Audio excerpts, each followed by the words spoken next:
Okay, let's see. I can't get to the. Okay, let's see.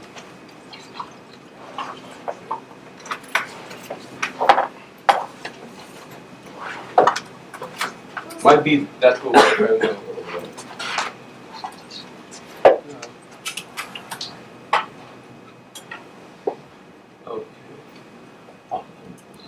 Yeah, sure. Yeah. Oh, that's mine. Yeah. Outlook. Yes. Where's the Wi-Fi? Wi-Fi should be. Well, I don't see it. Right. It's much easier to do it without. Yeah. That's why I couldn't find it. So now we have to find the PowerPoint. PowerPoint. And this one here? P. Yeah, that's right. Yeah. So it's right. Yeah.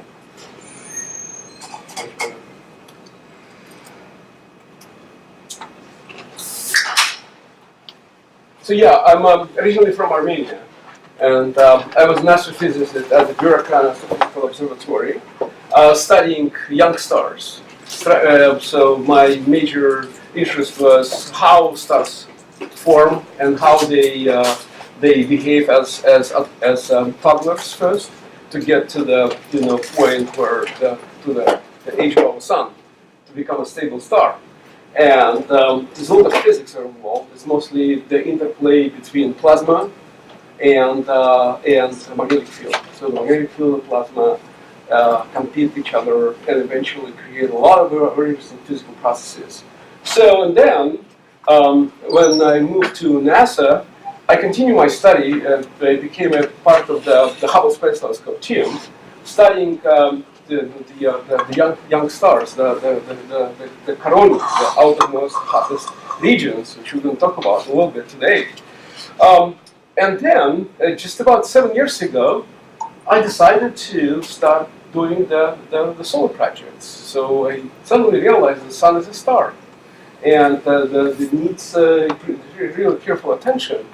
And after that, it's just I realized how much knowledge how much information we learned over the last 20 years, and so that and now we're equipped to understand the intimate relationship between our sun, between the star and the planet, and Earth, and so that as soon as you understand how to characterize those processes, you can understand that the solar energy flux in different forms affects not just the dynamics of our atmosphere, but also chemistry.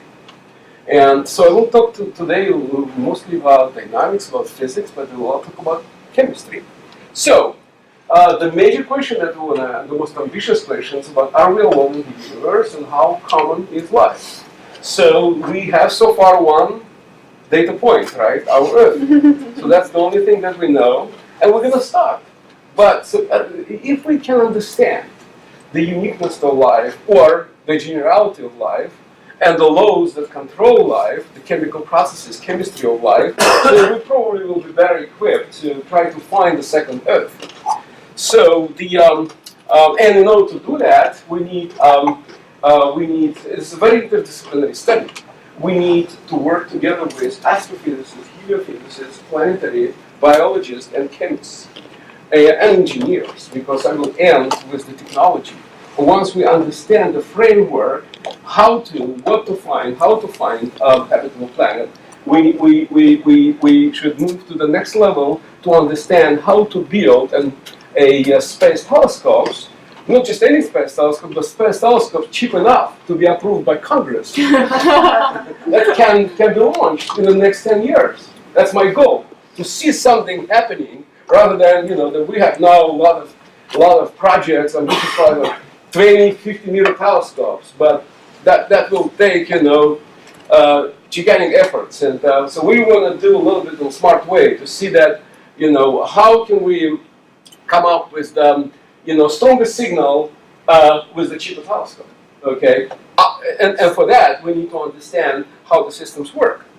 So, in order to find, in order to answer this question, how to find a planet habitable with life, we need to look, as I said, that to the question, how did life form and evolve on early Earth, to understand the conditions around the early Earth, in terms of the geological conditions, atmospheric conditions, and of course the global conditions, local and global conditions. So this year in April, and Seranush was a member of it, so they organized a conference, interdisciplinary conference, where I invited people from astro, helio, planetary chemists, and biochemists, people who do active experiments, in order to discuss, to find a common ground. Because now we are that level of maturity that we can approach this problem scientifically, without, with certain, of course, with some uncertainties, but these uncertainty levels are pretty small, tolerable.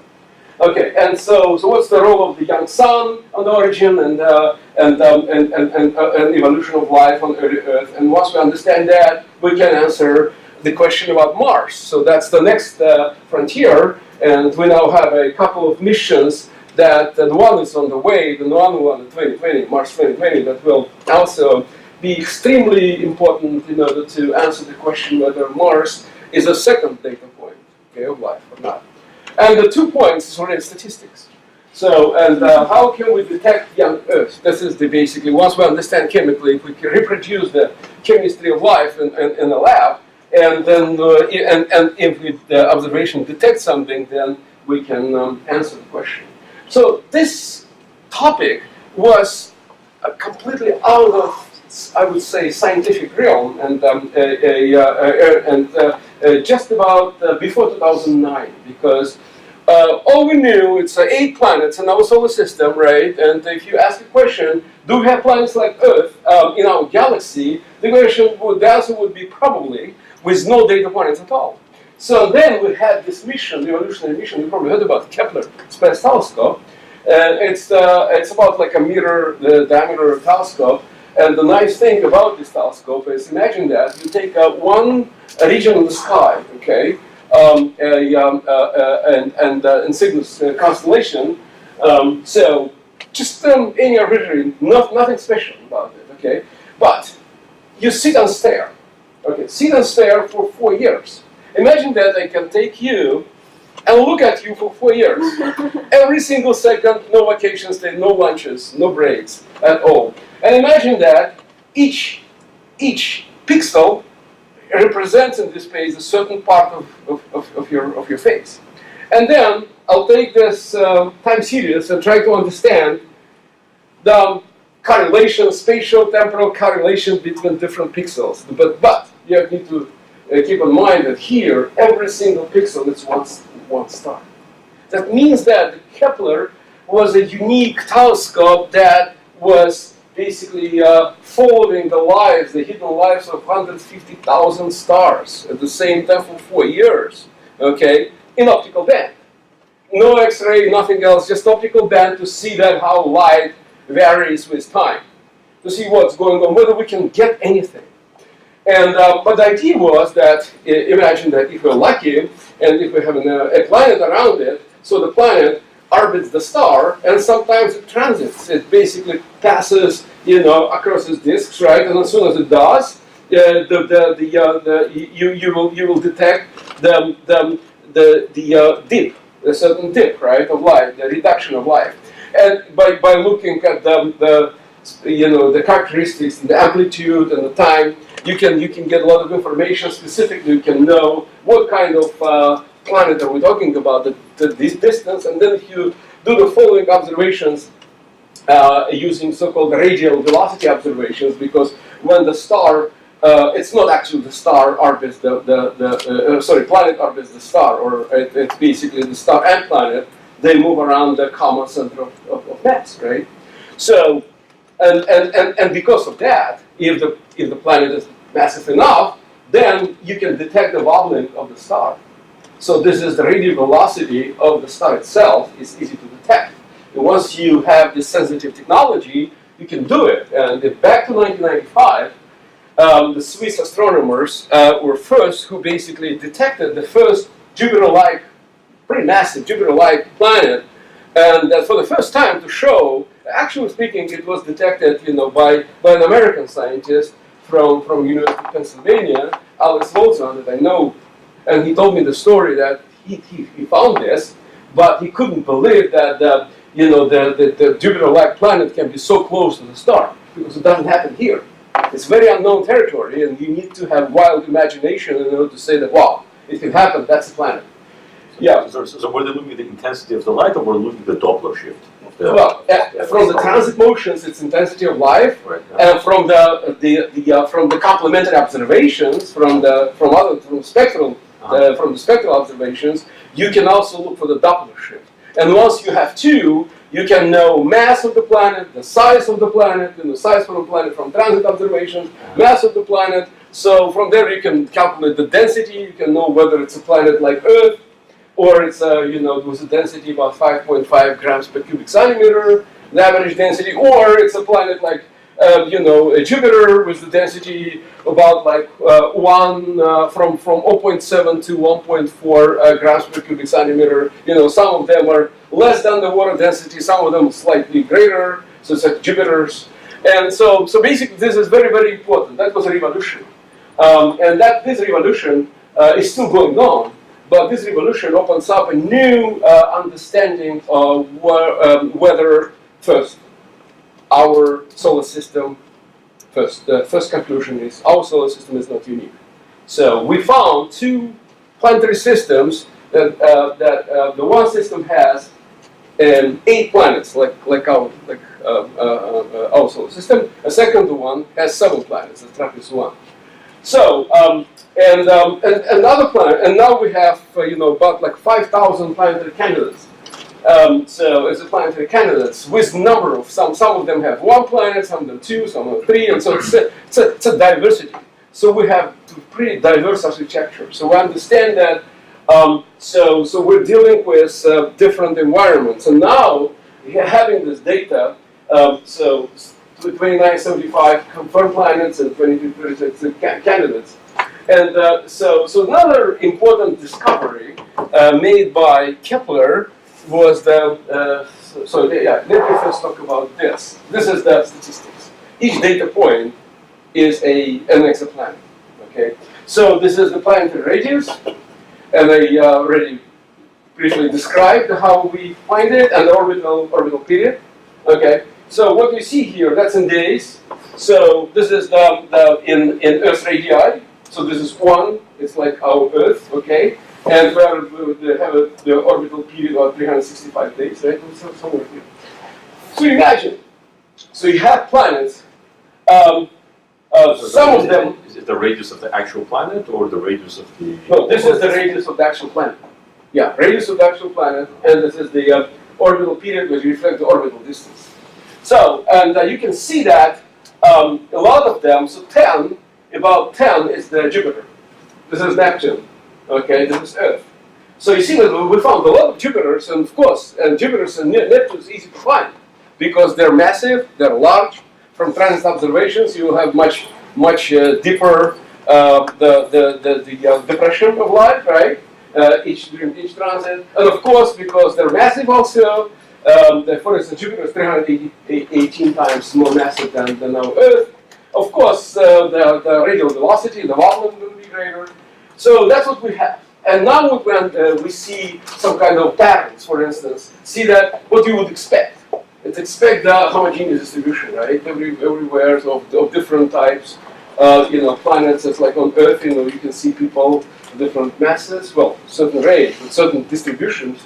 If you look at the correlation of the size of the eyes and try to color it with the size of the brain, well, I don't know whether there is any correlation like that.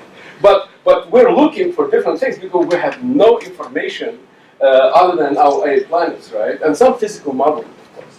So you see here the desert.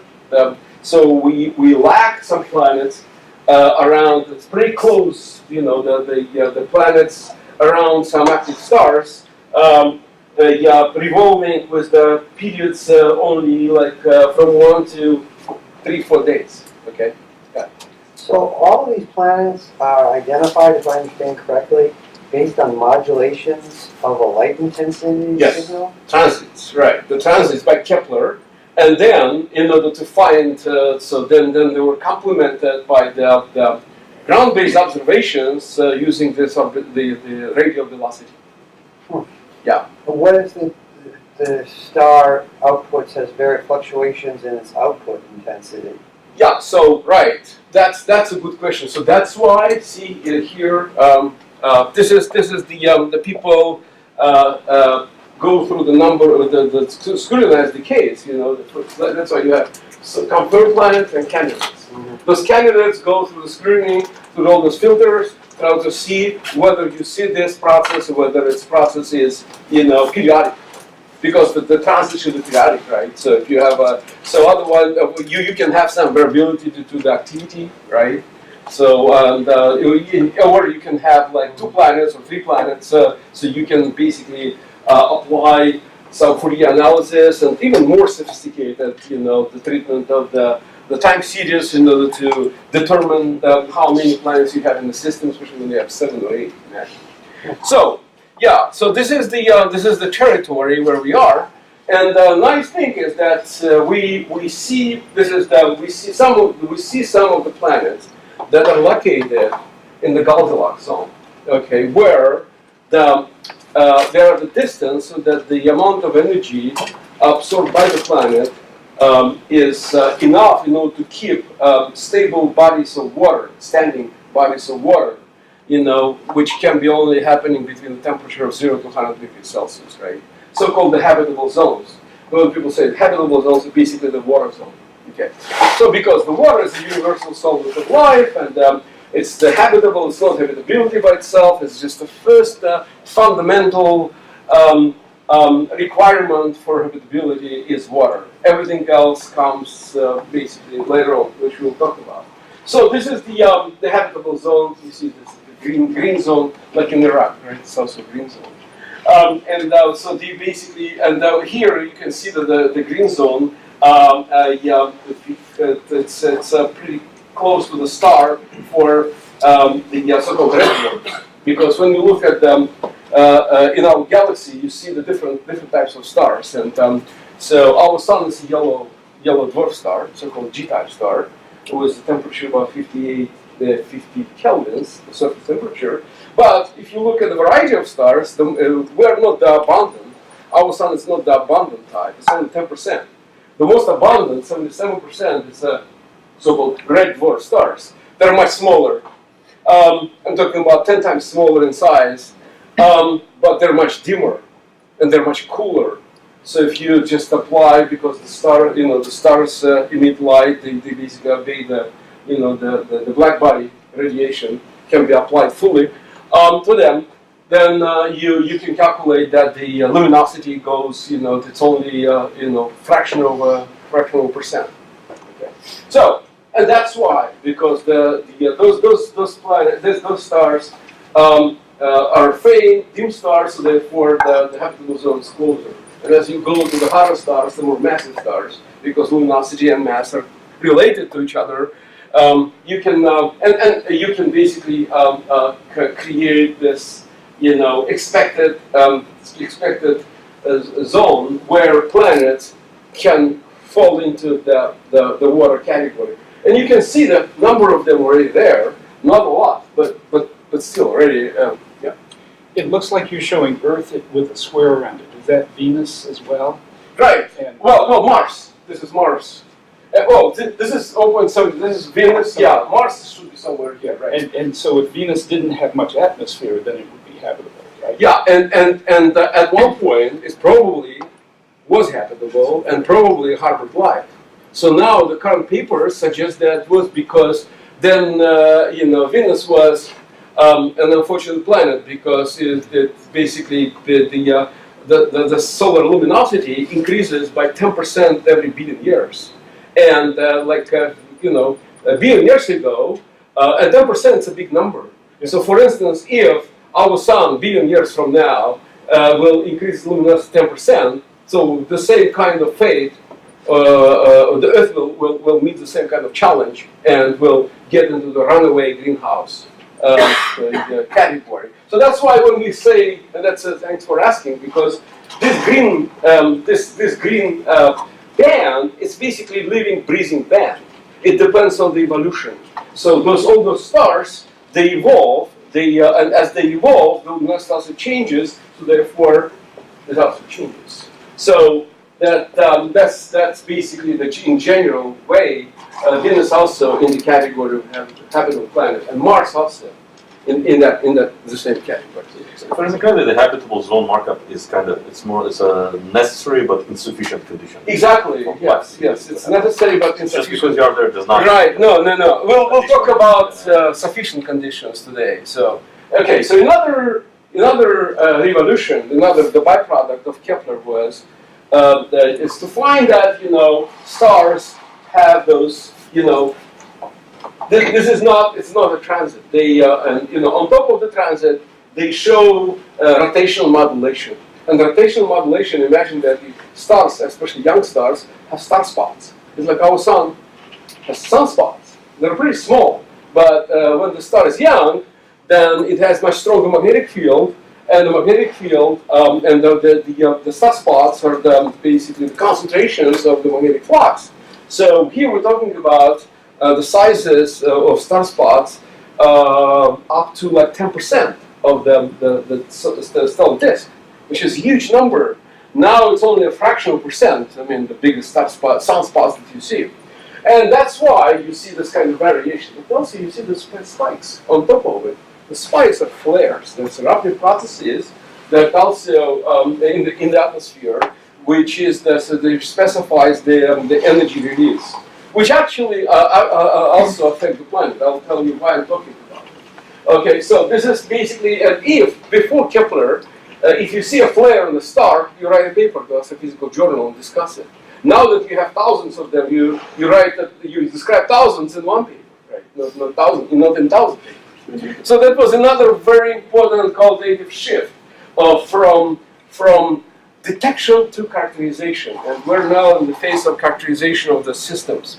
So, for instance, this is one of the stars that I'm working on. So this is young star, and you see this is the 4 years. This is the 4 years from Kepler of one of the young suns. I'm talking about the star that resembles our sun. When our sun was a toddler, when it was only about 600 million year old star. Now it's a 4.6 billion years old. So it's 1/6 of the age. And our sun is now at the age of, in the human category, about 33 years old. Okay, so you go back by 6 to like 5 years old. Okay, so it's young and restless and has a lot of it rotates pretty rapidly and generates magnetic field by the alpha magnetic dynamo effect. It has a strong magnetic field, and the strong magnetic field has a way to convert this energy into kinetic and energy into the heat. What's the vertical axis? Do they vary by? This is amplitude. This is amplitude. Well, is it like percent of luminosity? Yeah. Well, This is Delta. yeah. This is like in the magnitude. Yeah. So, but I would say that this big thing. Okay, this is a flare. Yeah. That you don't want to see on our sun, because this kind of flare will have a detrimental consequences for our civilization. Is it like 2% brighter or double brighter? Okay, so no, this is percentages basically. I would say, yeah, and this is percentages. But because the star, the luminosity is high enough, 2% is a huge number. But for so it depends on your background. So yeah, so that's how we can basically disentangle information how the flares, which is blue spikes, relate to this orange stuff, which is the star spots. Okay. And that's how we can understand the hidden life of the stars, because they have planets around them, and as I said, that the effect is important. So this is reconstructed images of sudden star spots, from very young stars, and you see this temperature images, so that you get an idea, that the star spots, unlike our sun, that shows during the solar maximum a lot of small sunspots. Here you have only 1 or 2, but big sunspots. Okay. So sorry, on the previous slide. Yeah. So what's the period of this you know, this component. Yeah, so basically the rotational modulation, the rotation period is only a few days. Our sun, no. That changes because this thing Yeah, is like yeah, okay, so you're asking about this, the low frequency, this one. Well, either one actually. Either I'm one. interested in So this is like 5 days. 5 days. Yes. 5 days, but here you're talking about more than a month. So how do you see with this such a variable output? How do you see actual systematic changes due to a planet going in front of the star? Because that is much slower, right? Yes, period of time course. scale is much larger Yeah, than depends. Some of them are within this. Because so That's basically, very if hard. you have a good physical model, and so basically you can remove the systematic trend, right? You can remove the bias, and you come up with the residuals, and then within the residuals, you have to find this, and then you apply the infrared telescopes where the contrast is better, and then infrared telescopes will tell you exactly because Why is infrared better contrast? because especially for the school stars, the contrast between the planet and the star, because the planet emits in the infrared. I see. So basically, yeah. So and another important thing is that we're trying to understand, where our sun, where our sun was, 4 billion years ago, in terms of how bright it was, in terms of X-ray luminosity, because X-ray is very, very important for the photonization of the atmosphere, and which very important in turn for the atmospheric escape, and so which basically controls the atmospheric pressure, and which controls habitability. Because look at Mars. The atmospheric pressure is only 6 millibars, so it's 160 times less than we have here on Earth. And if you have 100 times less than 1 bar, then the liquid water cannot exist in a stable form. Okay, it goes basically from ice to vapor. So there is no liquid water. There is no life. That's why it is important to understand, but also other effects, dosages of radiation, and so on and so on. By looking at this is observational data, by looking at number of stellar clusters, and that's what I learned when I was a grad student in Armenia, that stars form in families, in big families. It's not like one star at a time. It's like thousands of them together in a stellar cluster. If they form in a cluster, therefore that they have the same age, all have the same age. And that's interesting. So that's why you can study a sample of stars within the same cluster, and when you find that, within a certain cluster, X-ray luminosity, the total amount of energy in X-ray emitted by a star, varies by, more than 100 times. So what's going on? It looks like that they should be the same thing, but not. I mean, the colors are not the same, right? Some colors are. What's the color code? The color code, well, this is, I'll explain. This is different. This is basically the so-called fast rotators. This is the slow rotators. So this is the already theoretical model. But those symbols are data, and what they tell you, this is age. Okay, there's one cluster, another cluster, third cluster, fourth cluster. Okay, so and what it tells you that at birth stars inherit the different amount of angular momentum. So they're born from the same mother, but different amount of angular momentum. And angular momentum is a very important thing because it regulates, it controls that the differential rotation.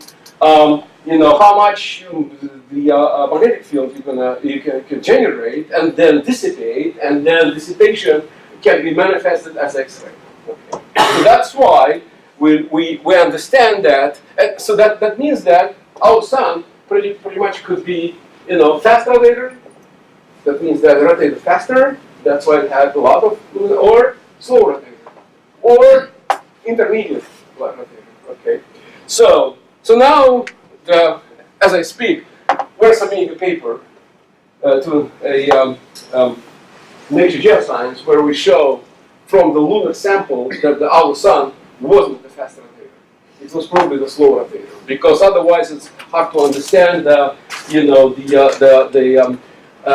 existence of sodium in the solar soil. So I'm not talking about that, but we have different ways, because if you have a star with the high level of activity, and when you look at some of the pristine bodies like meteorites or the moon, a body without an atmosphere, so it's much easier to see the traces of the activity in terms of the number of energy fluxes that are going to quickly show. So this is our sun today. Okay, so this is the very interesting star, which shows, see that, shows flares. This was those concentrations. So the manifestation of the sunspot here creates the bipolar structure. Okay, so according to the Maxwell law, you don't have monopole, right? So trying to find monopole, we couldn't find any monopole, and we don't see on the sun any monopole. So it comes from the bipole, and so you have the bipolar structure, and this is the bipolar structure create this magnetic field lines, and the plasma follows this magnetic field lines. This is the image in the X-ray image. In the X-ray image at temperature about 1.5 million kelvins, the plasma is so tenuous and hot, and the magnetic field is so strong that the magnetic pressure is much greater than the plasma pressure. So therefore, it's at full control. The plasma goes back and forth, and that's exactly what you see here. Okay, and so the dark regions are the cooler regions. So you see that our sun is a hairy star, and it's a magnetically active star. But if you compare it to other stars, it's pretty magnetically weak star. So this is one of the images that what our sun. A really boring star. It's a slow rotator. Yeah. It's like below the Chandrasekhar limit. Right. Can't we go find another star? Yes, it's boring star. So far we're lucky. I'm going to come to this point. So that's the whole star, the whole study. Yeah. Well, so far when you're lucky that if you have the 401k, the pension plan, which depends on the stock market, you want to be boring. So and imagine that one of the interesting. Okay, sorry. Let me show. Yeah. So this is the movie that shows one of the events in the sun. From time to time, it's boring normally, but you see the flare, and then the flare that is basically followed by the ejection of coronal material, and then you see this snowy stuff. This is particles. So you have three different things that happens from time to time when the sun erupts. And so again, and then you see what happens. Again, let me show you. And the sun suddenly changes its angular momentum. See that? See what happens. Those are particles like hitting the CCD. Yeah, see that? It's also. Well, yeah. Well, it's basically, the colliding was creating noise, right? Yeah. In the sensor. Right, in the sensor. Yes, and also you see that in this particular event was so strong that it blinded the star tracker that basically traces the attitude of the spacecraft. So that's why you see the sun was basically looks like rotating, because the spacecraft was blinded for a few minutes.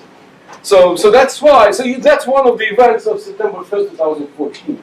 It wasn't that bad, but we had one event in 1989 when the Quebec City, due to this coronal mass ejection, lost electricity for 10 hours. Yeah, in 1989. So in 1860, a Carrington event in 1859, September 1-2, we had one of the biggest events that if something today will happen, if some event like that will happen today, and will happen, because the frequency is like 1 to 150 years, then our technologically savvy civilization, with a lot of electronics, with a lot of spacecraft around, because what happens, that will produce the damage to the world economy at the level of $2 trillion. So that's why, the White House recognized that problem and recognized this, the several space weather. This is space weather, all those electromagnetic disturbances, as a matter of national security. So we at NASA Goddard, we have the whole department, the so-called the CCMC, the Space Weather Division, and also in Boulder, Colorado, a number of places that basically follows this bit on the daily basis, and then using the data collected from spacecraft, feeding into the theoretical models to understand what the effect can be. And I'll talk about that a little bit. So this is the ways that so-called space weather can affect the Earth. Goes through the flare. What the flare does, it creates X-ray UV emission. So it's electromagnetic. It's ionizing radiation. So ionizing radiation directly affects the planet through photoionization and dissociation. Okay, the second effect is those kind of magnetic clouds that, and we're talking about the biggest events, 10 to the 17 grams. Okay, it's the hundreds of millions of tons of material. And imagine that and as you know, our Earth, as well as the Sun, is a bar magnet, and our Earth is a bar magnet with about 0.3 Gauss surface field. So it has a dipole field. But due to the interaction with the solar wind, you can see that it's not exactly dipole, but this part is basically stretched out because of the interaction of the pressure from the sun, from the wind, with the magnetic pressure of the so-called magnetosphere. The magnetosphere is the magnetic bubble around our planet that protects us. But imagine that if the pressure is high enough, then the perturbation of the magnetic field induces electric currents, and the electric currents in the atmosphere, it's about like 100 kilometers above the ground, will dissipate at some level where the plasma is partially ionized, so the ions move against neutrals, resistive heating. You have the dissipation of a huge amount of energy that increases the temperature. So and also that also induces the strong electric currents on the surface that can affect the whole infrastructure on our planet. So this is basically so this is the second effect. The third effect is that those CMEs they propagate with speeds of like up to 3,000 miles per second. The fastest, the most energetic coronal mass ejection CMEs.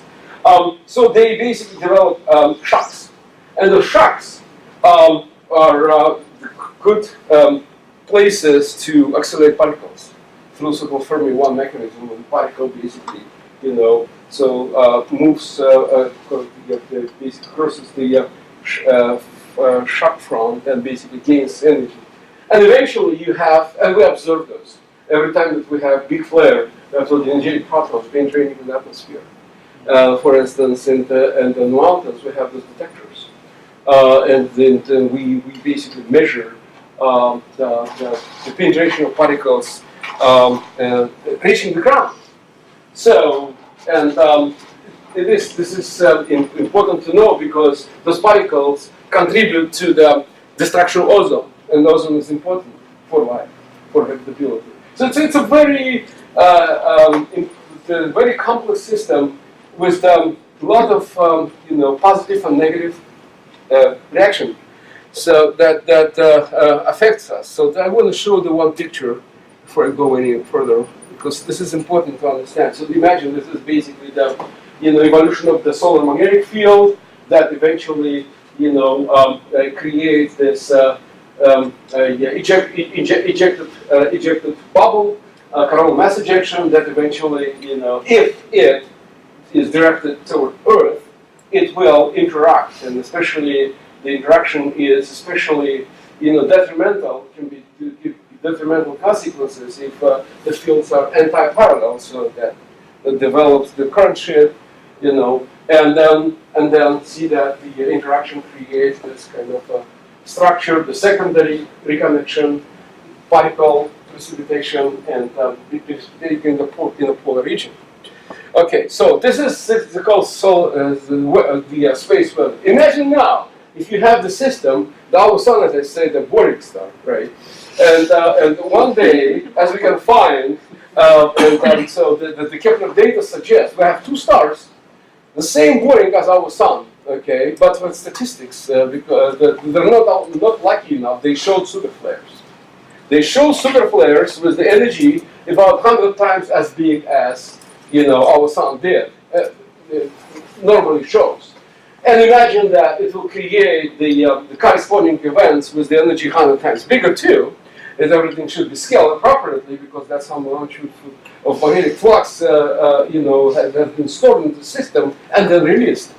Okay, so let's talk about that later. So now in order to understand the habitability, we'll go back and reconstruct the life of our sun 4 billion years ago. That's one of the aspects of my group that is working on the developing three-dimensional MET models.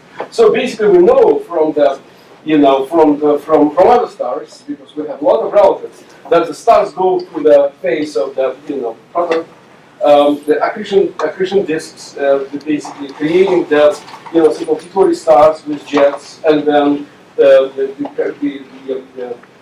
contracting, and eventually creating faint but magnetically explosive stars. So as I said, our sun was faint star, and there is a big paradox in the faint star paradox, because as I said, that every billion years we have the sun's luminosity increased by 10%. So the models show, and they're very reliable models, that our sun 4 billion years ago was 30% fainter. So if you just apply the simple model, how much energy Earth could have had from the sun, the Earth should have become an icy ball. But it wasn't the case. We know that life started on Earth 3.8 billion years ago. It was a temperate planet, so it had a temperate climate. So something was going on, and the one explanation is the greenhouse effect. So since Carl Sagan time, so this problem was open because people were trying to understand what kind of greenhouse gases can be involved. So the different gases that people suggested were unstable because they could do it, but for a very short amount of time. So we just submitted a paper to show that, just going a little bit ahead, the laughing gas can be involved later on. So basically, if now that we know about and we can reconstruct the life of our sun, we want to know the history of our Earth, and we know that from the history that the first after the accretion, the Earth should have been a magma ocean. It had instead of having crust, it had a liquid layer, okay, with the primary atmosphere of hydrogen helium that was eventually escaped. And then when the Earth solidified and the volcanic and tectonic activity started, the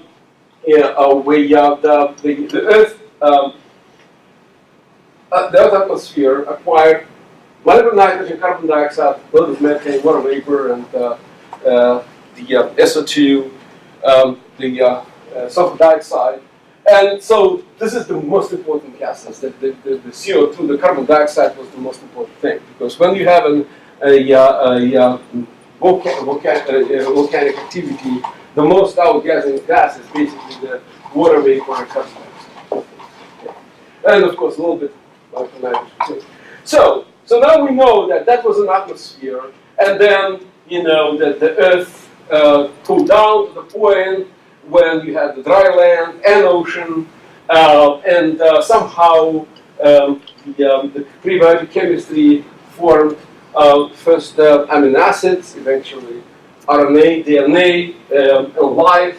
And so I'm going to talk about that puzzle a little bit later, but this is the most important thing, to understand how to get from here to here. That's what my group is working on, to understand how having those simple gases to get to the amino acid, let's say, or even nucleobases or nucleotides. So do we know what the composition was from other measures? Yes, we do. Gases? Yeah, we know that the atmosphere of early Earth was quickly reducing. So it has some oxygen, but a little bit. It didn't have oxygen that we enjoy today. Actually, it's a poison. How do we know that? How do we know that? From bubbles in the ice core? Oh no. So basically, if you go look at when you go to the ancient rocks, then you see that at some level, up until like 2.5 billion years ago, you don't see any rust. You don't see any oxidation. So yeah, and then you have oxidation. So the oxidation level increases, and due to the process which is still not understood, how the photosynthesis started on our planet. So the CO2, you sort of implied that the origins of CO2 and water are from volcanic origin? Yeah.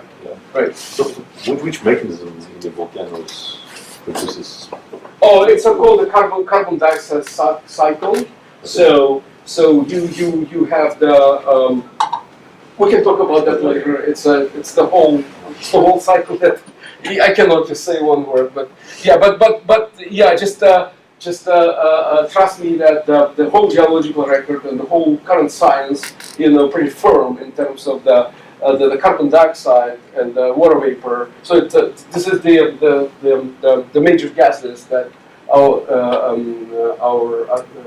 Earth has.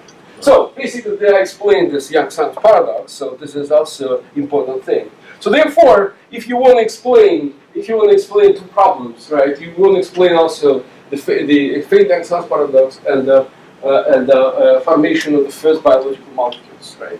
So. And in order to understand that, what we did, we found one good relative of our sun, so-called Cap-130, and we modeled it using three-dimensional image simulation. So we used the data for the magnetic maps reconstructed directly from observations, and using the Hubble Space Telescope in order to, get the initial conditions for the energy fluxes in terms of magnetic waves that eventually, hit the atmosphere. We calculated that the magnetic structure. Let me show you the movie. This is the magnetic field, the global magnetic field of our young sun at one period, and this is 11 months later. Just 11 months later, see that how big the change was, and that's actually data using on the data-driven model. So. That gives us an idea what kind of XUV fluxes our sun had 4 billion years ago, and what kind of solar wind it produced. Which actually this is basically the map of the wind. And again, understand that the wind is important because it produces the dynamic pressure. And if you know the magnetic field, you also know, what kind of input should be used in order to model how the Earth magnetosphere, tolerated those input fluxes. And so this is another effect, so-called rotating interactive regions, shocks forming due to that when the sun was in the tilted dipole, the interaction of the fast wind and the slow wind created shock waves every half period. And our Earth was, basically subjected to this shock waves every half a period, in a few days. So, is it important? It looks like it is. So, there's another thing is that we're working on simulating the super CMEs, the coronal mass ejections from the young sun, again using the same star, and again the whole point is that the stars are differential rotators, and imagine that you have the magnetic field and you differentially rotate it, you introduce the shear, and the shear introduces no potential energy into the magnetic field. It creates currents. At some point, when the currents are strong enough, the whole structure erupts, creating the coronal mass ejection. So I'll show you the movie, which shows basically this is the view from the top. See it? Basically, the eruption of the whole streamer belt of this the field that you saw that in the first movie of the equatorial field. So it basically erupts. So why would this currents cause things to erupt? Oh, well, if you apply mechanical energy into the system as a magnetic field, you introduce the non-potential field, and this non-potential field means the current. So this current basically eventually, system loses equilibrium. But when I think of current, I think of like ions moving, positive, negative ions moving in opposite direction. Why would that cause and translate to mechanical Well, shock, movement of matter. well, again, it's just it's the movement because of the pressure, the magnetic pressure. Magnetic pressure of the potential field becomes large enough to move the system. So, this is the movie when you have this coronal mass ejection. What happens to the magnetosphere? See what happens to if the CMA comes from here, it squeezes the magnetosphere to the point of like 1 Earth radius. So this can happen to us. If the super flare it hits the Earth. So, and that was a few years ago, I was simulating those catastrophic scenarios for our Earth, trying to see what happens, to scare the US Congress and the American public. And then I realized that this story has a bright side. And I can talk about this bright side now, about visibility. So, okay, so the bright side comes from this. As I said, the energetic protons, that's the third component, right? That's flare, coronal mass ejection, and energetic particles that are accelerated on shock waves. And those particles, as I said, sometimes they hit the ground, okay? And on the way, they basically form secondary electrons because they're ionized atmospheric species, molecules, create secondary electrons. Secondary electrons actually, create a cascade, atmospheric shower. Okay, the showers, we calculated the model, including the including the electron impact, ionization, and dissociation with the chemistry. But the chemistry that has the molecule nitrogen, carbon dioxide, a little bit methane, and water vapor, just 4 gases. Okay. So are those primarily protons that come in? Yes. Yeah, primarily protons. And so protons from so protons come from the sun, but not only. There's also extragalactic protons, right? But the cosmic rays are at that energy, that's what would 1 gigaelectron volt. It's about 4-5 orders of magnitude less. I see. Yeah, of course they're coming, but it's pennies compared to the protons coming from the sun during the eruption. So that's why they're called the SEPs, solar energetic particles. So the most important thing that the question that I realized that what can happen to nitrogen, because nitrogen that we enjoy today is 78%. It's the most geologically, geochemically stable molecule. And the reason behind it is because it has triple bonds. Okay, 2 atoms that are connected, they bounded with an energy of 10 electron volts. It's a big energy. And you need a huge temperature, something like impact in order to dissociate it. But if you don't, because of those bonds, N2 doesn't interact with anything, and that's why it's so stable. It's boring. So the life like some fun. And to create the fun, once you can break these bonds, the fun starts. So that's why we developed this model to basically apply this cascade of electrons, produced due to the collision of ionization, to the system. Basically, how it works. So you have XUV flux and you have the SEP event, and those 4 initial gases. And we had 200 reactions in our system. And this work was published 2 years ago in Nature Geoscience, where we basically showed that if we calculate just neutral reactions, then N2 will dissociate on N's, CO on CO2 and CO and O, CH4 can create CNs, CHs, and suddenly the system becomes strongly reactive. And those reactions create 2 major gases. It creates N2O. It's a laughing gas, nitrous oxide. When you go to a dental office, it has a very euphoric, the effects on your brain. So that's why they give you during the operation, the surgeries. So that's called laughing gas. Okay, it's known since the 18th century. Yeah. So this gas is also known as a strong greenhouse gas. When I say strong, 300 times as strong as carbon dioxide. So 1 molecule of nitrous oxide is equal to 300 molecules in terms of greenhouse power. Okay. So now we have nitrous oxide on the Earth atmosphere created due to biological activity, and its penny is 1,000 times less carbon dioxide in the atmosphere. Okay, but the effect is 6%. to the global warming. That's why climate scientists monitor this gas. And the second molecule that is created as a result of this chemistry, mediated by it's hydrogen cyanide, HCl. That's a poison. This is a life event. This poison.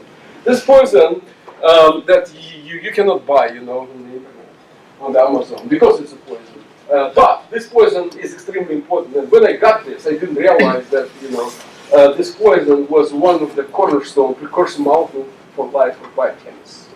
And so, because every time that you have it, I'll show you one, the complicated scheme that shows that if you add HCl to the simple molecules, you can make them more and more complex. You can create complex sugars. Okay, and now after we developed this mechanism, we showed that we can have abundant production of hydrogen cyanide that then will basically in the lower in the stratosphere or lower atmosphere.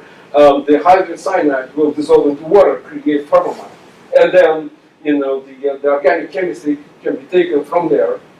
Once you have the acetonitrile, formaldehyde, you can go to the level of formamide, as I said. Then you can, create the cytosine, the guanine, adenine, and uracil. These are the nucleobases. And then you go to the nucleotides, and from there you can go eventually to ribozymes and to RNA molecules. So we basically, after we developed this model, and now we're developing more sophisticated model, adding more chemistry, and substantiating it with the laboratory experiments in Tokyo Tech, because they have an accelerator of protons that imitates the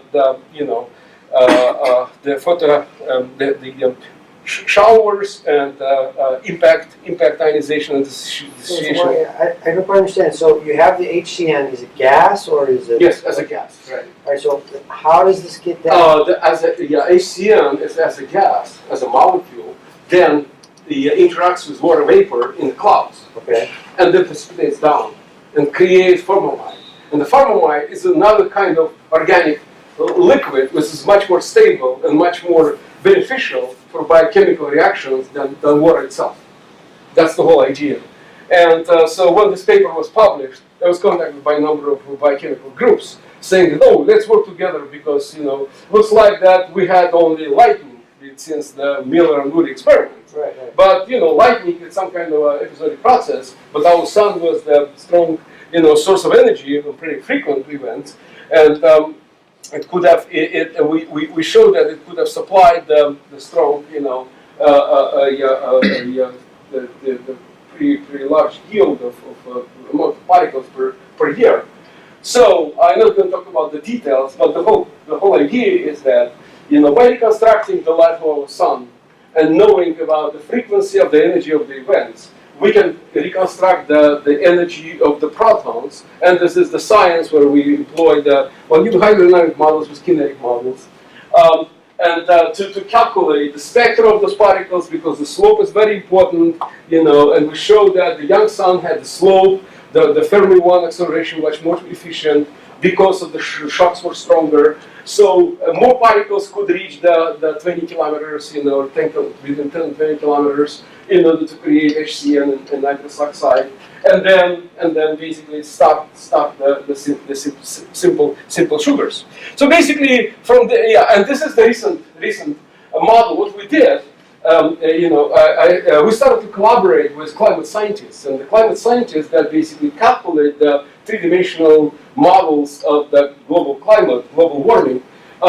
They modify this model for the young Earth. Basically, instead of having this, oxygen-rich atmosphere, just adding the N2, CO2, CH4, as I said, and on top of it, then the laughing gas. Okay, the profiles that I generated from that model, and that's what we produced. The paper that we're now submitting to Nature, we show that we can resolve the faint gas paradox, the young sun, and because the climate model produces the average temperature, at 20 part per million of nitrous oxide, 16.4 degrees Celsius, and that was enough in order to And another thing, that was just as I said, another molecule on top of the hydrogen cyanide. So the one molecule Yeah. And another interesting case, the twist comes from the recent discovery of nitrates. Okay, the nitrates, HNO and HNO3, it's another molecule that basically the part of the whole chemical pathway. And recently, the Curiosity mission found nitrates at the surface on Mars. In order to create N, and you know that in the HNO3, you need to fixate nitrogen. You need to break those molecular bonds. So that means that the Mars also experienced this process of chemical modification. And our model suggests that if you created the nitrates in that amount that measured, then laughing gas should be even more abundant. Should be more abundant. That is enough to explain the faint X-Hans paradox for Mars too. Why? Because Mars is 50% farther away from Earth, and that's taking 1 square, making the problem even more difficult. Because you need to make Mars also warm and wet for life. So now, by 2020, we probably will know. After we will drill, we'll know whether we have any life. But I'm pretty hopeful that it will happen, because by doing this analysis, theoretical analysis, and basically this nitrates, this is very, very important discovery back to 2015, shows that Mars has a potential. So just to make sure that, so the role of the nitrate is in essentially creating this greenhouse gas effect that will keep the planet warm, even when there's not enough kind of solar infrared radiation, or in terms of like being the building blocks of life. Yeah, well, from this point of view, nitrate is not the greenhouse by itself, but it's a trace gas that cannot be formed unless nitrous oxide forms. I see. It's not laughing gas. I see. So that's why I'm using this chemical pathway. Say that, okay, so you see this trace, and this trace, you see this trace because HNO3 dissolves into water and creates NO3, creates the nitrate. So we calculate, and the Curiosity mission, they did 10 measurements, 10 or 15 measurements around the Gale crater, and they found that here no nitrates, here a little bit, here a lot, here intermediate. So it varies by like orders of magnitude. And the way to explain it that because here you had the standing bodies of water, HNO3 dissolved into water, created nitrates here, not here. So basically, it depends on how much water you have.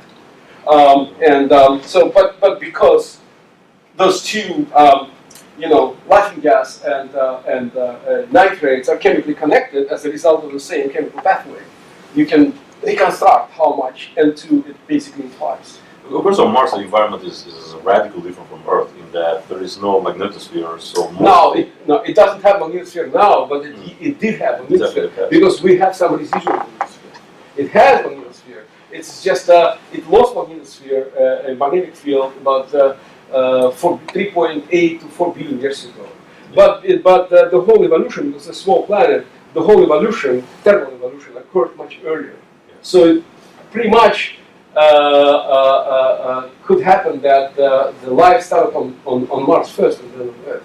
It was a small, but it lost also much faster. And is there any evidence that there was enough nitrogen in Mars as well in order to produce all these things? Yes, we see that it's still 3.5% of molecular nitrogen, but after it undergone tremendous atmospheric loss.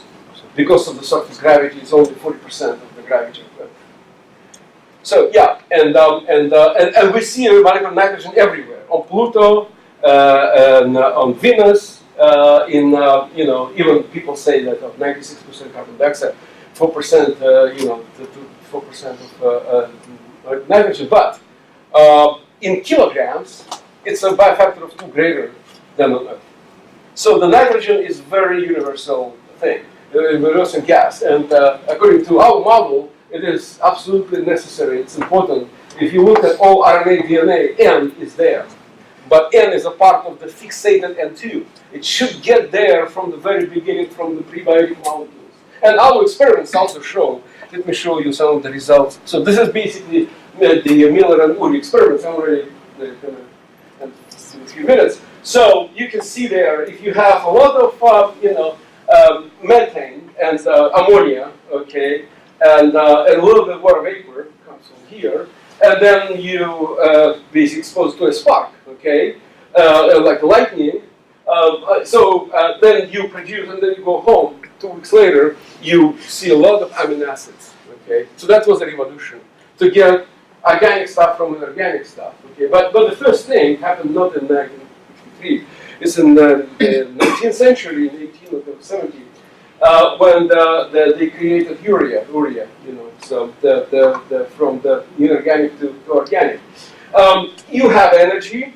Again, the lightning, the spark is the source of electrons. Electrons, not just protons, just electrons, and monoenergetic electrons. And these monoenergetic electrons, they again go through the same process that I was talking about, create the fixating nitrogen, and then you have CNs, OHs, and then you create, but here you have a lot of already gases that are ready to go.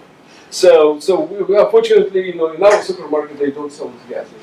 So yeah, it's basically the Miller and Urey were very optimistic. They didn't know that time. In 1953, people thought that the Earth atmosphere was strongly reducing. But now we know that it didn't have a lot of CH4. It's only a fractional percent because the volcanic activity doesn't produce a lot. Only light does. And no HNO3, there is no source of it. But instead you have CO2 and N2. And imagine that instead of having N2, you have already NH3, which is the product, okay, rather than raw molecules. So we started with raw molecules.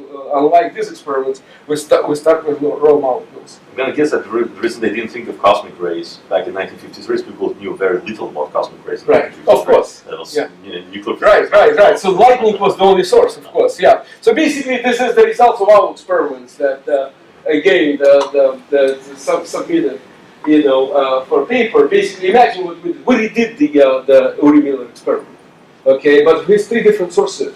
The first source is protons, exposing the N2, CO2, CH4, and water vapor for 22 days continuously at the grounds of Tokyo Tech Institute of Technology.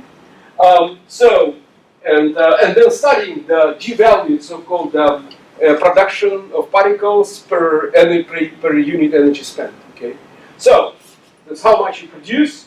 Each point is the one experiment. Okay, so there's how much how much methane you have, and the methane is a very important because it produces CH, and the CH is a very important component in the whole chemistry. That this is the chemistry to create amino acids, the 2 simple amino acids, alanine and glycine. Okay, so so we did the experiments with the same the same mixture for protons, and then with this is lightning. The same way as he did, okay, the Urey and Miller experiment. And you can see no amino acids before you got like 50% of carbon dioxide, of methane, which is very unrealistic. And then, even at 50%, 5 orders of magnitude in production. Well, what was the voltage for spark discharge? Oh, it's a 10 kilovolts. Most of lightning is like million volts. Right? Yeah, but doesn't matter because all you need to basically, you create the electrons with 10 kilovolts and then thermalize. All you need eventually 10 electrovolts in order to have this collision of dissociation. You don't need 10 electrovolts, but you need basically the distribution, no thermal distribution of particles. That's all. So yeah, and you can see here, this is the shower, result of the shower, and this is the result of the monoenergetic electrons. So it makes a big difference that the protons are much more capable of producing the chemical diversity of that produce the precursor molecules of life. So this is the scheme, as you can see that you have HCN every time and water, and you produce the nucleotides.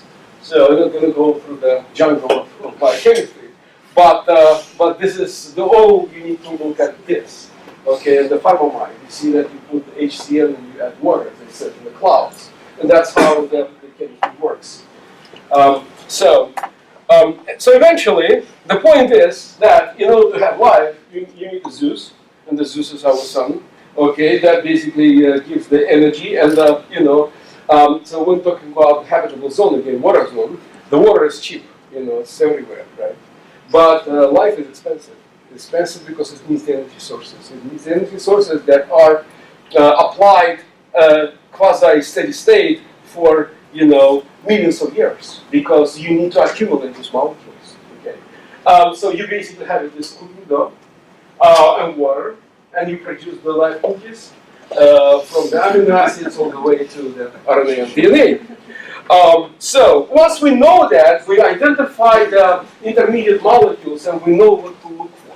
So this is the most important thing from the atmosphere. What kind of, not very simple molecules, but the results of the, photocollisional dissociation of the simple molecules, given that you know the star around the planet. So that's so therefore we can now intelligently talk about the spectral signatures, what to look for.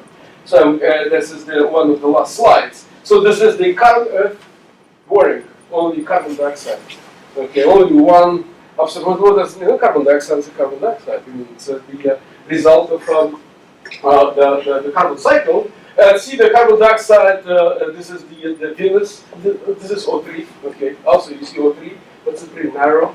So you need to build a very, powerful telescopes to resolve this molecular signature. So is it the spectrum as seen on the surface of the planet? No, from the orbit. From the orbit. It's infrared. It's infrared reflecting spectrum from the orbit. So those lines are. This is in microns. So those are like absorption lines, essentially. Like you see. Yes. Yeah. This is absorption. This is absorption. Right. This is the thermal emission. Got it. And the absorption on top of it. Yeah. Okay. So yeah. So that basically gives you. Oh, this is the water vapor.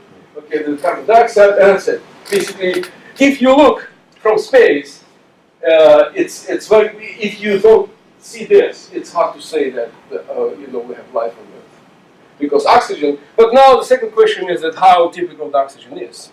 So we have looked at some of the so-called beacons of life by looking how chemistry on Earth responds back to big geomagnetic events, by flares. And this is basically another chemical model that we're developing to find, NOx's or AX molecules that are strong emitters in the infrared. And that allows us to, at the same time, the ozone, the atmospheres of planets around active stars will be destroyed. 70% of it will be destroyed. So therefore, unlike other people, we say that we don't look for the signature of ozone. We look for the signatures of, other gases that highlight the fundamental prerequisites of life, specifically nitrogen, carbon dioxide, and methane. So, we did some simulations and we produced for instance, the first reflected spectrum of the young Earth. For instance, if you want to look for life, you want to find a young star, and the planets around that also young, of course. And if the planet has the atmosphere like our Earth had 4 billion years ago and has a corresponding surface gravity comparable to our planet, then it had a good chance to retain this atmosphere. And we calculate for those conditions how the spectrum will look like. This is the spectrum of the current Earth. This is the spectrum of the young Earth. Okay, it's very, very different. But you see that some of the absorptions that can be identified and looked for.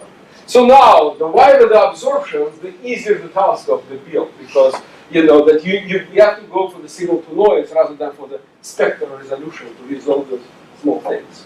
Okay, so that's why maybe you need to build only a telescope with the aperture of 6 meters to 10 meters rather than 20 meters to 30 meters, and also what spectral band. See, this is the spectral band from a 4 microns to 20 microns. It's from near infrared to the mid infrared band. Okay. So therefore the question that not just follow the water but follow the star. So if you're looking for a habitable planet, look at the star. The star is apparent, and by the effect of the magnetic activity, and once you know, and that's what we're trying to uncover. Once you know all the signatures of magnetic activity of the star. By observing the planet, you can model the case by case the chemical evolution, and eventually produce targets, because that's what you want to know. You want to produce targets, right? Where to look? What kind of telescopes? So with how many targets this telescope will observe? 100,000 or 10,000? Looks like that we have at least an order of few hundred to 1,000 objects that can realistically be observed pretty close, because the farther we observe, the signal becomes 1 square weaker, right? So therefore, you need to build bigger telescopes. So okay, so this is basically the strategies to search for life. It's the James Webb Space Telescope that will be launched in 2021 now, but it's not going to be able to observe it because it doesn't have the coronagraph. It cannot block the emission from the star, because you need to block the emission from the star, the bright star, to reveal the thermal emission of the planet. The planet is much fainter than the star. So another way to do it, the direct imaging, so-called. It will be 30-meter telescope that will be built in 2022. And the last slide is the mission that we're developing. This is called Exolite Beacon Space Telescope, which is infrared interferometer that so we're going to build with, and we're working with technologists that pretty much could be that technologies that sit here will also contribute to the way that how to build a cheaper version, because you need some cryogenic system, to keep the system to about 20 kelvins, okay, to reduce the noise, and how to do it cheaper. So, for instance, we know how to do the mirrors. This is the 3-meter carbon nanotubes mirrors, extreme ultra lightweight that NASA knows how to build. We already built 20 centimeter mirrors. So we need to rescale and build 3, and we have 4 of them in the rotating system. And it employs very simple idea. Then the interferometry, that if you have 2 mirrors, for instance, at a certain distance and the star-and axis, then you can put the star in the dark fringe and the planet on the bright fringe. So that way, interferometrically, you can block the emission. Is this project approved, or it's? Oh yeah. Yes, it was approved already by looking at LBTI. It's a large binocular telescope that's been on the ground. So this whole approach was published in Nature back in 1968. So, but now we have the working system, and we're trying now to expand it to a space mission because we think that it's cheaper. Has it been funded? Pardon? Has it been funded? It has been funded. Yeah, it has been funded, and now that we're trying to, and then it was stopped because people felt that, oh no, we have to go not to bring infrared, but you know how it works. So it's always like that. Yeah. So compression and rarefaction. Yeah. So and then now we're revitalizing the whole idea because the Japanese and the Europeans are also jumping on board and trying to take it to the next level in order to find the spectral signatures of light. Thank you.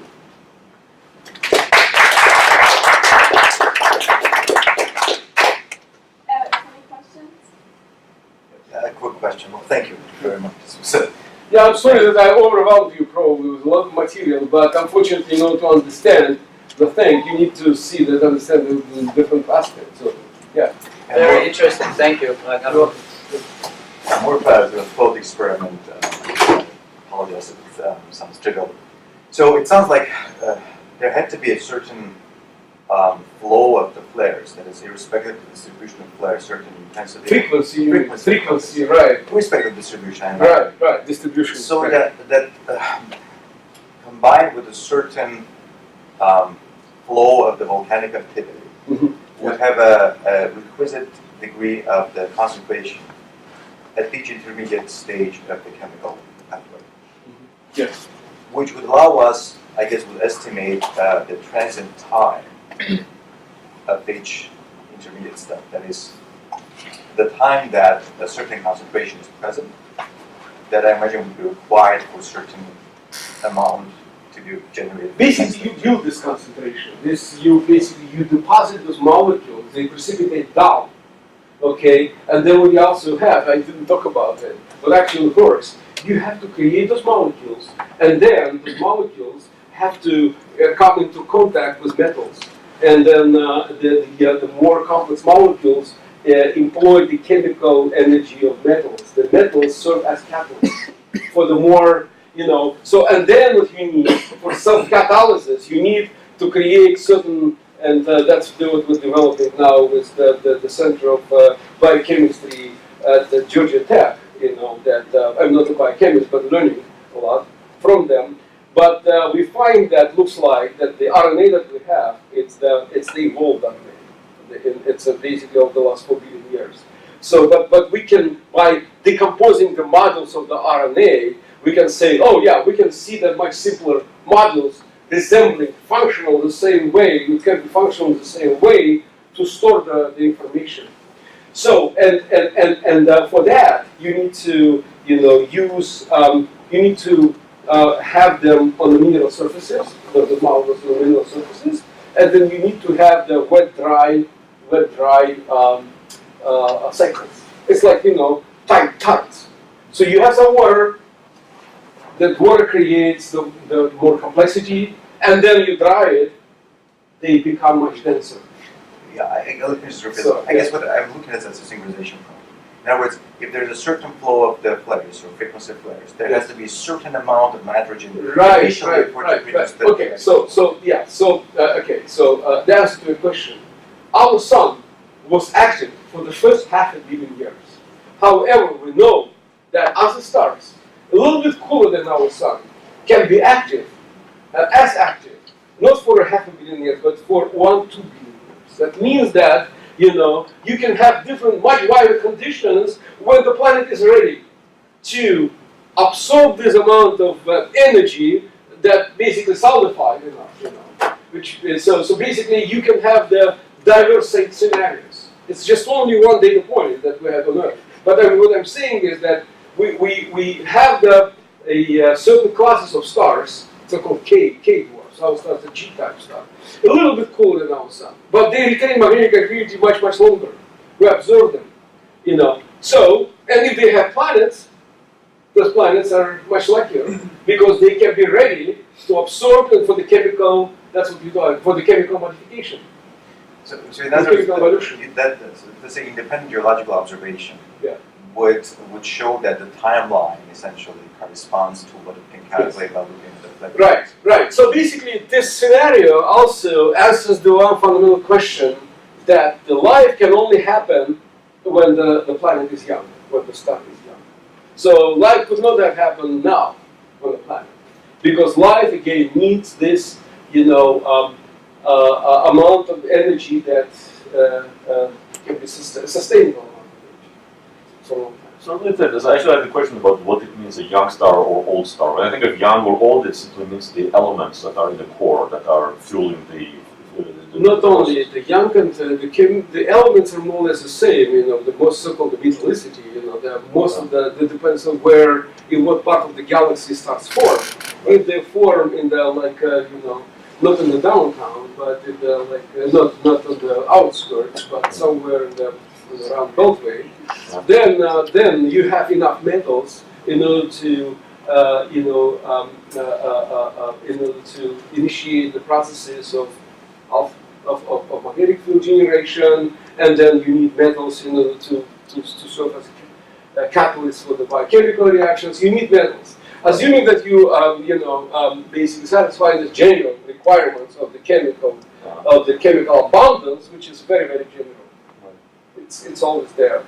That's certain parts of the galaxy. The second thing comes, depending on the spin rate of your star. That's what determines, the rate of magnetic activity.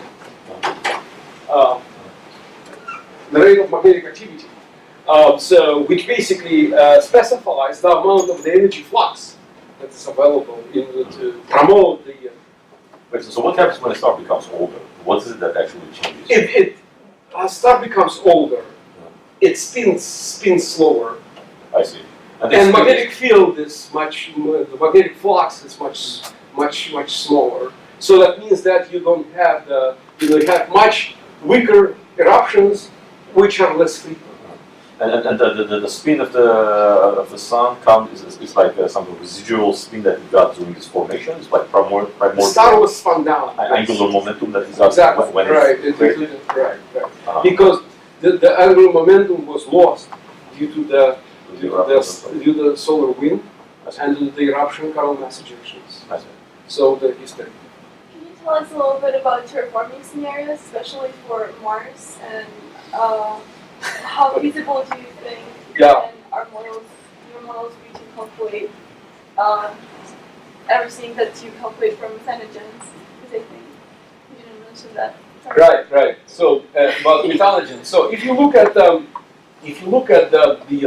living forms on Earth, the living forms on Earth come into three different forms: in archaea, in bacteria, and in eukaryotes.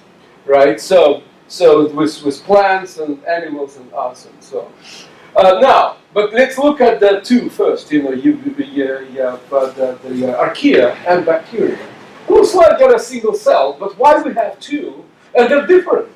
So people still are trying to understand why they're different. So the recent studies show that some of the archaea are methanogens. They don't know, they haven't invented photosynthetic ways of the absorption of carbon dioxide. They don't release oxygen, they release methane as a result. That's first thing. The second thing, that was recently published in a couple of studies looking at the Siberian permafrost, that those archaea, methanogens, are also resistant to UV emission. They're extremophiles. So, and that probably, in my opinion, there are traces. They're most ancient bacteria, traces of the active sun. When the sun was active enough with a lot of UV radiation, those bacteria evolved to those conditions, and they still remember. So if you look at the cyanobacteria and look at the certain genetic markers, the certain genes don't know anything about photosynthesis. That's a paper published last year in Nature that basically suggests that the certain genes in cyanobacteria even remembers, has a residual memory of no oxygen on Earth. So now, talking about methanogens. So methanogens are part of our life, of course. And so in order to, the one way to terraform Mars is basically first to reduce the atmospheric escape from Mars as a result of that, so to have to create a scenario for magnetic barriers to reduce this. But also, you need to increase the atmospheric pressure. By increasing the atmospheric pressure, by introducing certain, you can increase the efficiency of greenhouse effect because you have carbon dioxide. But at this level of carbon dioxide, even the 95% of carbon dioxide doesn't do anything. So the one idea that we propose is to basically introduce methanogens, because methanogens are, and now the active experiments of this international group actually is American, Russian, and European look at the Siberian permafrost. They found that those bacteria can exist at pressures of only a few millibars, and they multiply at that pressures at a low temperature. They don't care.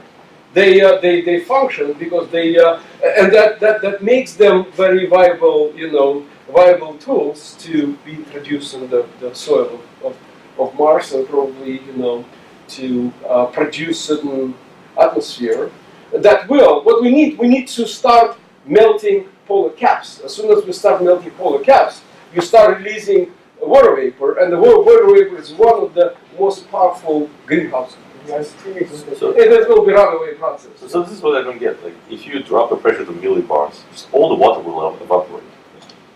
No, At least in the atmospheric pressures. yeah, no. Well, for instance, you have the water on the polar caps. You have a lot of water on the polar. You have the frozen carbon dioxide on polar caps and water. So if you melt this water currently, you will have you can cover the whole surface of Mars with 10 meters. No, but that's not what I'm asking. You mentioned that there are these bacteria that can survive at very low pressures, right? Yeah. And this is very relevant because on Mars it's very low pressures. Right, exactly. That's why they're doing it. They're trying. But how does this bacteria survive? Because if you take that bacteria, put it in very low pressure, all the water inside the bacteria will just boil There's away. an osmosis, yes? Osmosis is going to keep the water inside of the cells because you have a solution. It's not just water inside of the membrane, liquid membrane. It's actually water with salts and things, and the thermodynamic equilibrium is not going to let the water evaporate. Actually, equilibrium will actually get the water, keep water inside because the So it's osmosis. a very high salt content. But that, Yes. not just salt, But salt too, osmotic effect. Yeah, but salt You too. need solvents. No, for water not to boil Yeah. off at the millipart, Yeah. you need to dump. Oh yeah, all the osmosis salt. you can get Osmosis. very low pressure. Right. Yeah. So that's possible. That's possible, and let's see. Some ranges, in how many years you can basically, 40 years. yeah. In 40 years, you can create something. So, some habitable conditions, well, close to habitable, because again, it good is for Russians at that it's the runaway system. It's a self-regulating system with a positive feedback. Hopefully it saturates to something.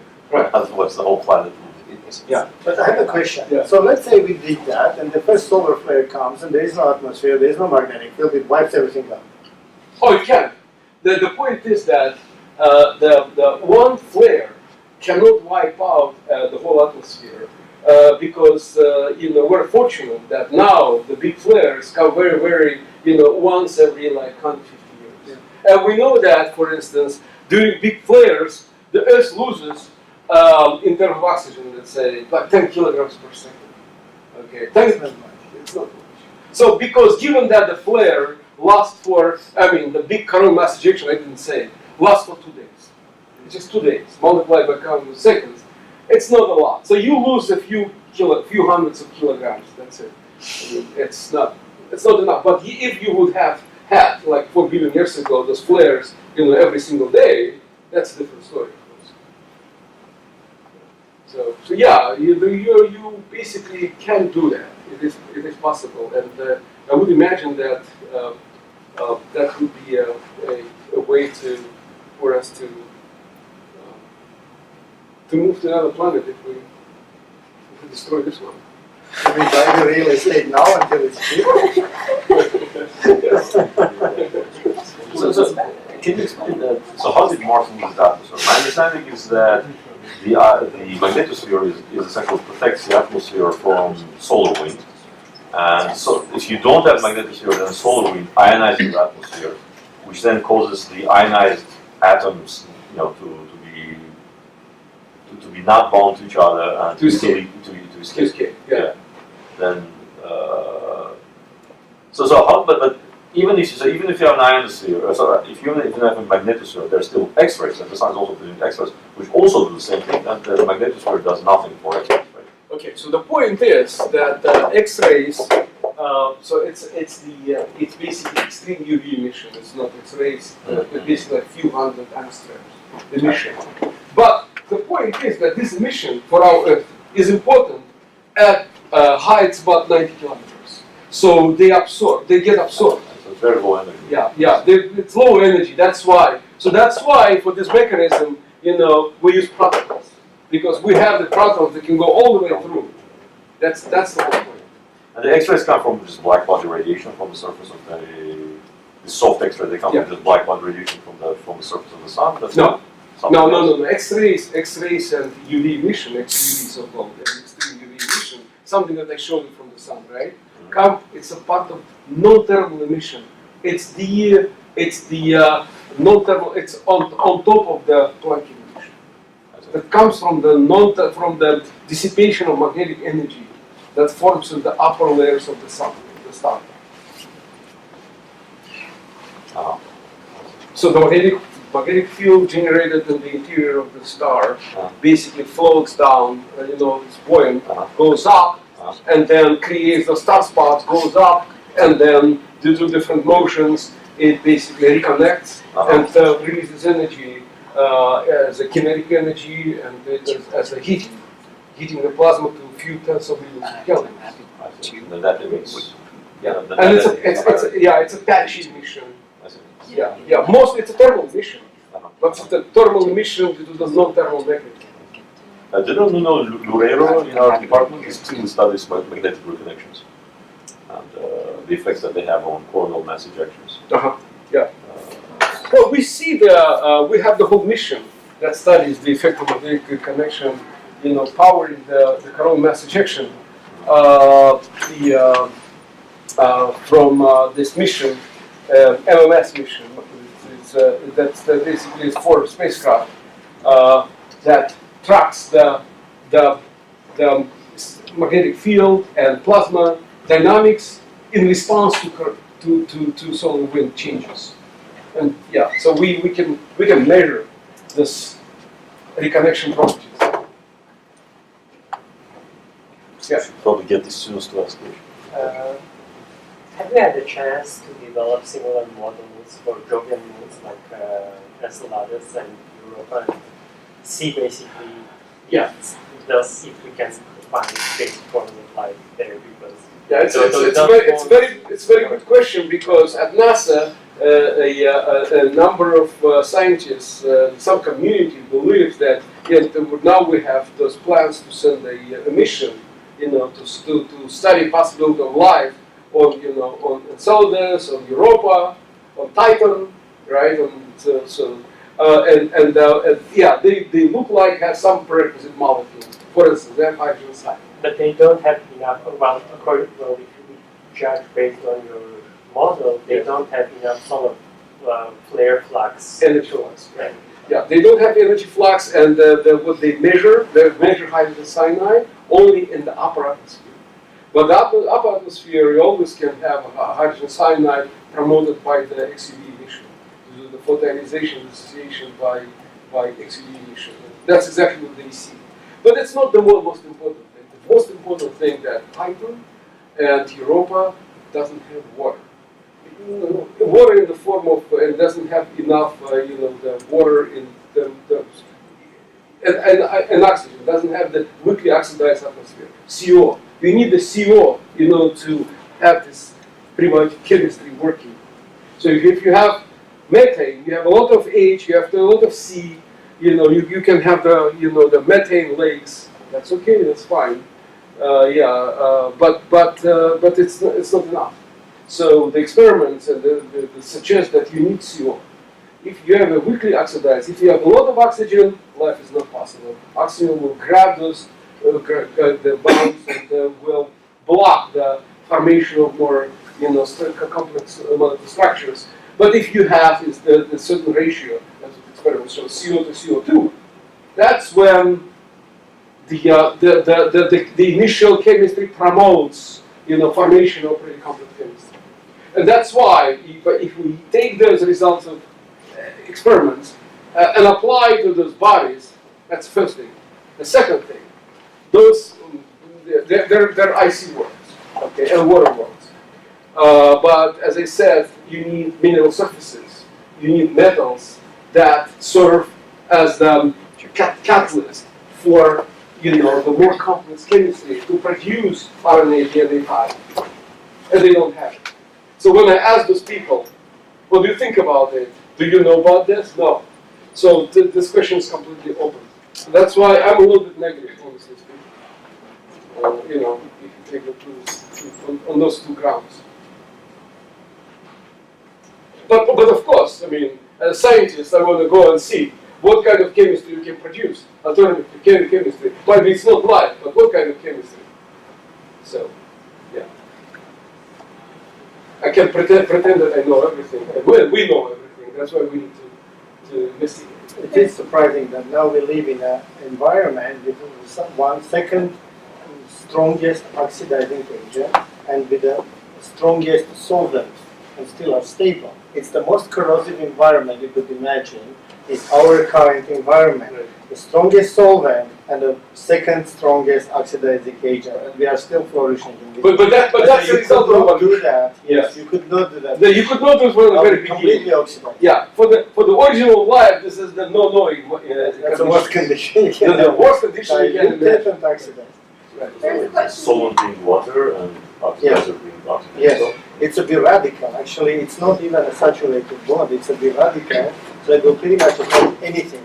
Except it's like a 30-minute wait. Right.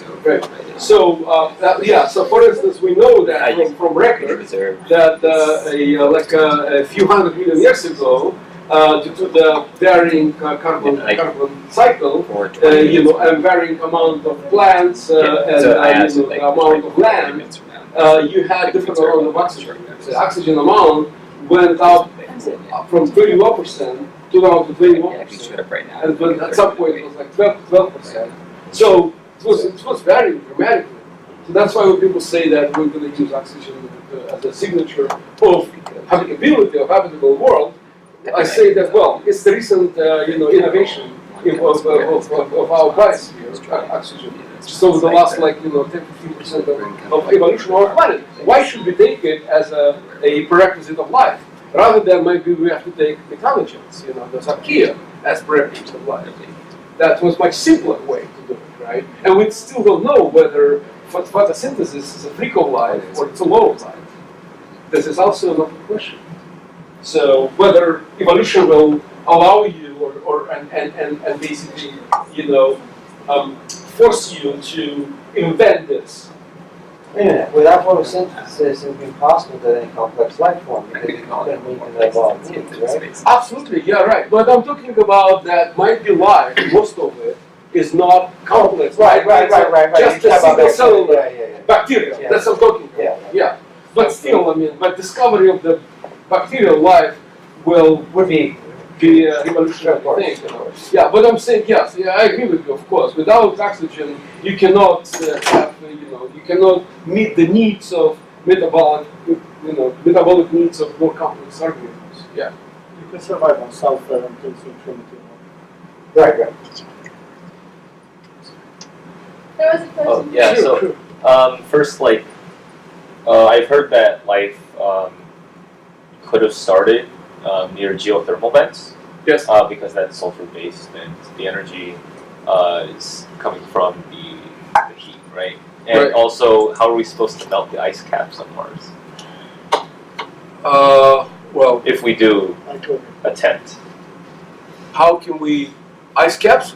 Well, again, to introduce water to the Martian surface. yeah, but I can't see the connection between. Oh, there isn't a connection. Oh, this is okay. Okay. So the first question, so two questions basically. The first one, the whens.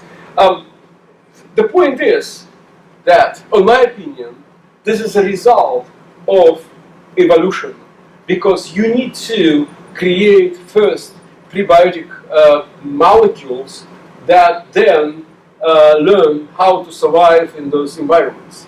Like extremophiles, they become extremophiles. They haven't been born extremophiles, right? Because you need to create first the stable bodies of molecules that can prosper and create certain colonies, and then survive together as a colony against detrimental conditions like high UV fluxes or high acidity and or high temperatures, right? So, but we know that if you have the high acidity environments, or then you cannot create life.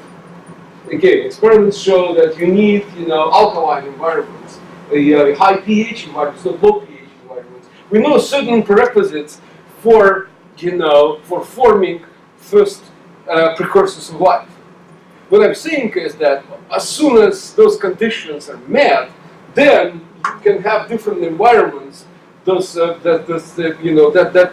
bacteria can get to different environments that they can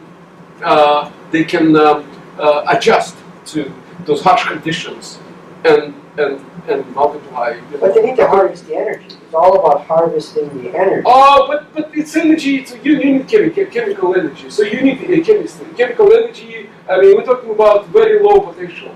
We're talking about fraction of electron volts. You don't need 10 electron volts. You need a fraction of electron volts, and a fraction of electron you can get from metals, or you can get from those vents. So it's already different environments where it can supply breaking barriers. So, yeah, I don't see any problems.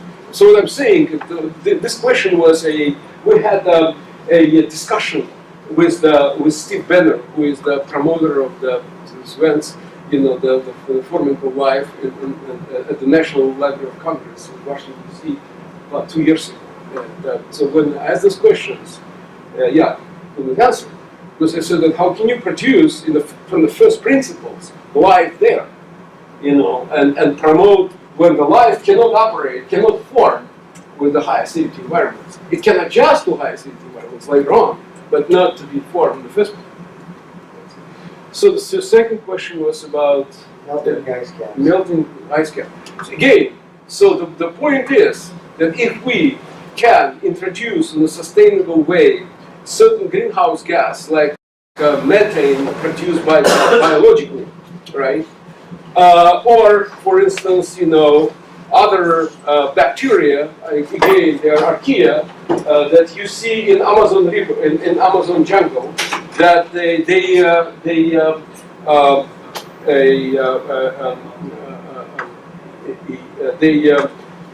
release flapping gas, nitrous oxide. Nitrous oxide is also very efficient, powerful greenhouse gas. So whatever you have, so if you introduce certain colonies that can live together and multiply, then you can build the greenhouse gases that can trap the emission from the sun and increase the temperature. The climate models that we recently developed suggest that if you can increase the temperature even by like 10 kelvins, it's going to be a big deal for starting the process.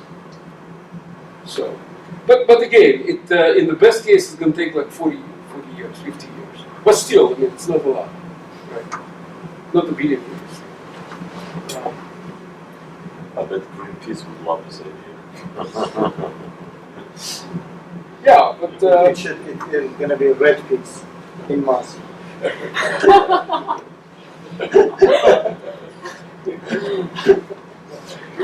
So nowadays, people who develop missions, they think about the planetary protection. They say, what if there is life? And then you introduce certain bacteria from Earth. You contaminate life, existing life, current life on Mars with bacteria on Earth.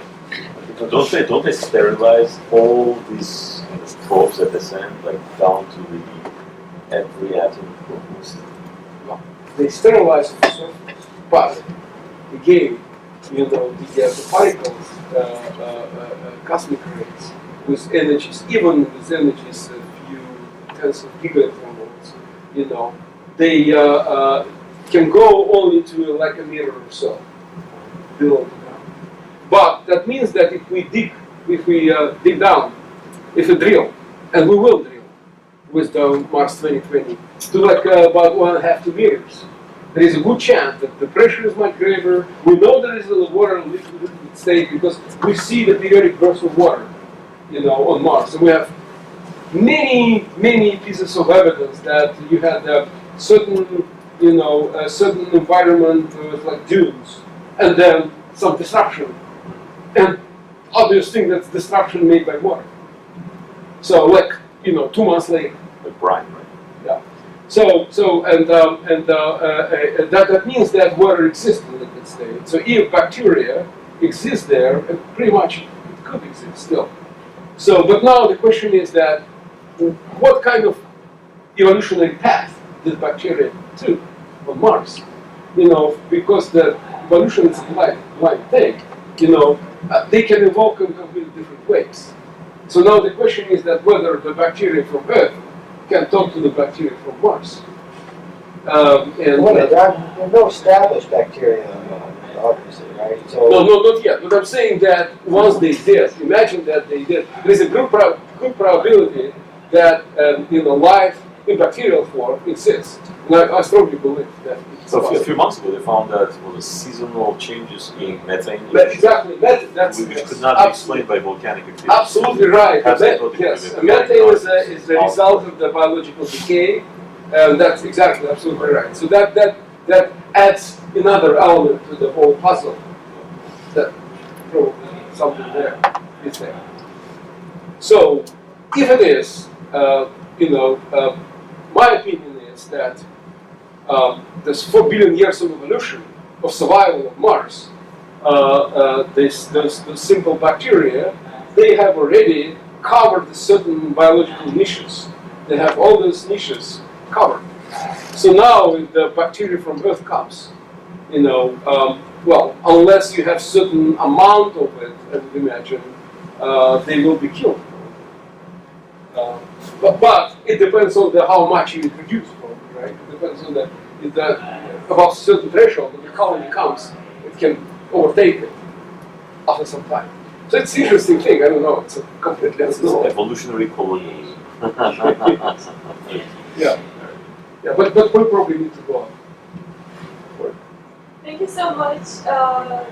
We were very honored to have you today, but this doesn't end here. We have a reservation for MIT Armenian Society and whoever wants to join us to talk about Buran Observatory and like the science and research and everything in Armenia, or like small countries that also want to participate in the whole world research with NASA and everyone, and like how the system can be built.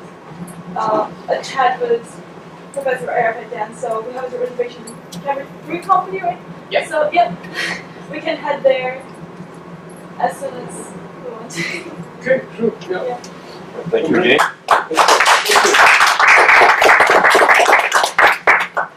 Thanks for organizing. Thanks, Seth, for No problem. We did this. It's probably they saved us last minute.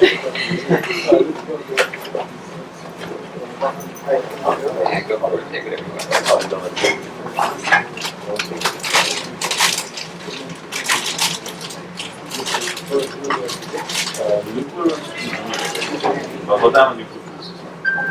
I should tell you the story about the towers.